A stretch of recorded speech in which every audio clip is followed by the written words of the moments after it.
Hi. I just thought I'd go through. I'd do this little video rather than type it all up. To go through this section of Elihu, and I'd bring it up on the screen, and yeah, I could talk through it. So I thought that might be a bit more helpful. If you don't know much about Job as a book, the story is that he endures incredible suffering that God allows to happen, and his friends come along.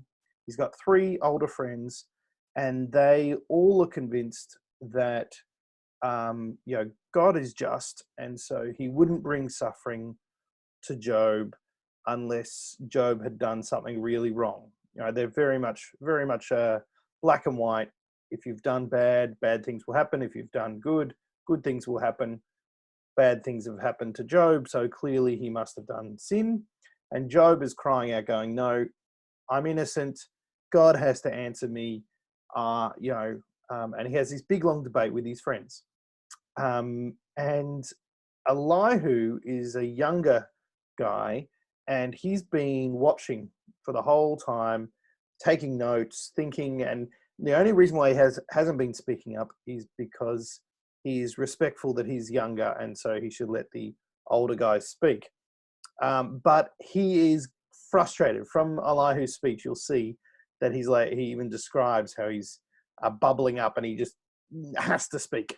And he's also very frustrated that the others haven't been able to convince Job of his wrongdoing. And he thinks he's got another angle, and he wants to pitch it, basically. So I might, we'll look at the passage, and I'll screen share. Where are we? Let's go to our desktop. Okay, share. And here we go. So you've got here, this is 32. And you can see here, Elihu, he became very angry with Job for justifying himself rather than God. He was also angry with the three friends because they found no way to refute God and yet had condemned him. And then you see here, now Elihu had been waiting before speaking to Job because they were older than he. But when he saw that the three men had nothing more to say, his anger was aroused. So he's really passionate.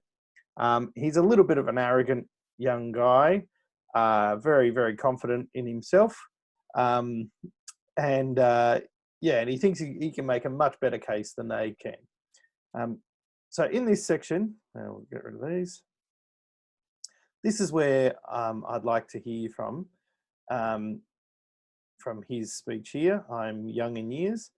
And he sort of just does an intro here. So from 6 down to here, he's basically giving his case of why he hasn't spoken, but he's got a right to speak.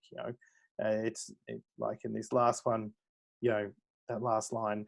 It's not only the old who are wise, not only the aged who understand what is right. So he's like, okay, I can say something. And then he goes, "Listen to me.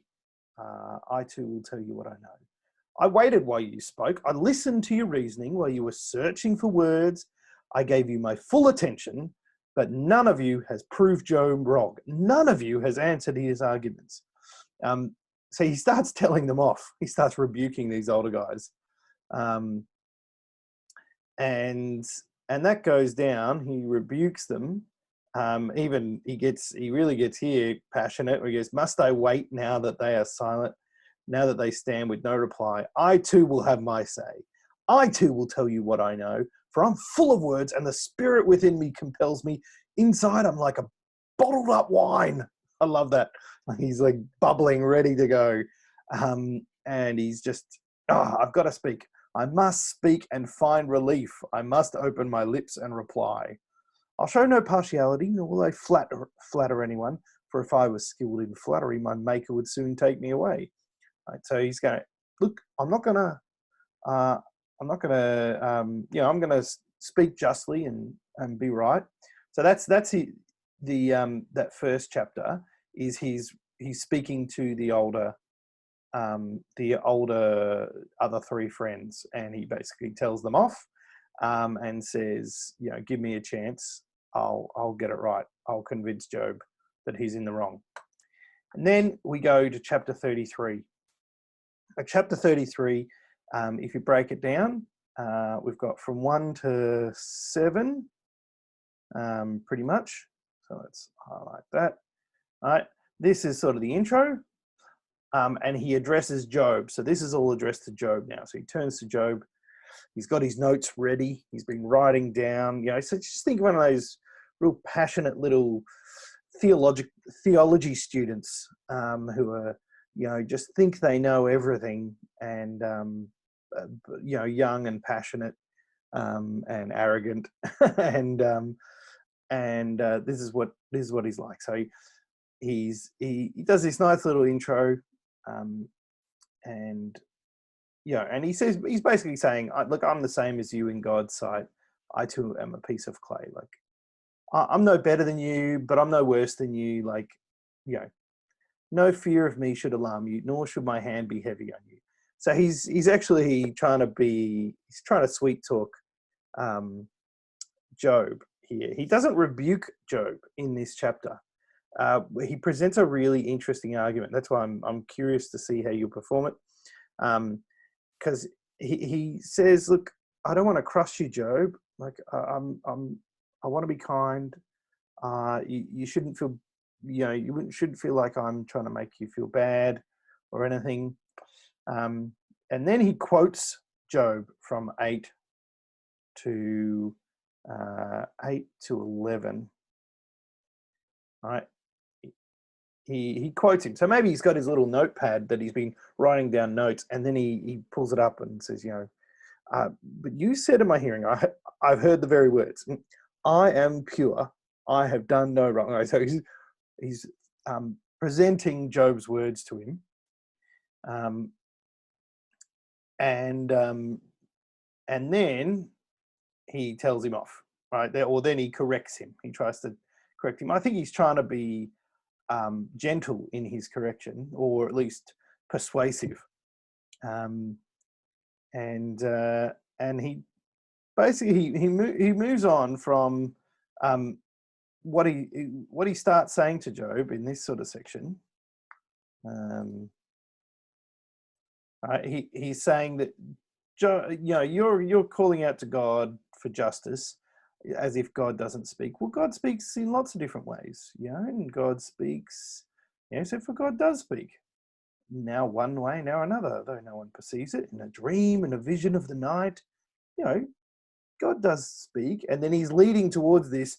One of the ways God might be speaking to you, Job, is through this suffering, So he moves on down in 17, you can see, he may speak in their ears to terrify them with warnings, to turn them from wrongdoing, to keep them from pride, to preserve them from the pit, their lives from perishing by the sword. So he's setting up that he's proposing that maybe this suffering isn't so much a punishment, but a way God's telling you to repent, a way God's, a warning to you, Job, and that you actually do need to acknowledge your sinfulness. But this suffering is almost like an act of mercy from God. And he really gets into that in this next section, where he says, or someone may be chastened on a bed of pain, clearly, pointing to Job's circumstances, with constant distress in the bones, so their body finds food repulsive, their soul loathes the choicest meal, blah, blah, blah. And then, yet if there is an angel at their side, a messenger, one of 1,000 sent to tell them how to be upright, he is gracious to that person and says to God, spare them from going down to the pit. I have found a ransom for them. Let their flesh be renewed like a child's. Let them be restored as in the days of their youth. He's saying this angel of mercy might be saying to God on the person's behalf. Then that person can pray to God and find favor with him. They will see God's face and shout for joy. He will restore them to full well-being. So this idea that once you repent, once you acknowledge your sin, then that was God's goal, is to get you to that point, and he will restore you to full well-being. And, I love this line in verse 27. And they will go to others and say, I have sinned, I have perverted what is right, but I did not get what I deserve. God has delivered me from going down to the pit, and I shall live to enjoy the light of life. He's basically saying, Job, someone will have a great testimony in the end. You can, God has bring this suffering so you can see your sin, you can repent, receive mercy from God, and then he'll restore everything, and then you'll be able to tell people that although you are a sinner, God had, showed you mercy. And verse 29, God does all these things to a person twice, even 3 times, to turn them back from the pit, that the light of life may shine on them. And then that's the main his thrust of his argument. And then he goes and just sort of concludes it there in the last section. And then he goes on for another 4 chapters. But I've thought this this particular chapter 33, sorry, was just really interesting, and it's unique in the book, I think, that all the others are saying, oh no, God's punishing you, but Elihu thinks he's got this this much more pastoral, kind and clever way of convincing Job that actually, Job, maybe God's using this suffering so that you see your sin and repent. And Job eventually just comes back and says, no, I actually haven't sinned. No, this is actually unjust. And no, this is not right that I'm suffering. It's not God trying to help me see my sin. I'm innocent. But that's a lie. He's passionate. He's got a very clever argument, and he argues it in a very clever way. So he's intelligent, but he's arrogant, and he's very convinced that he knows best. And if you keep reading his speech, there's bits where he goes, "Oh, look, I'm sorry, I've talked for a while," and he does.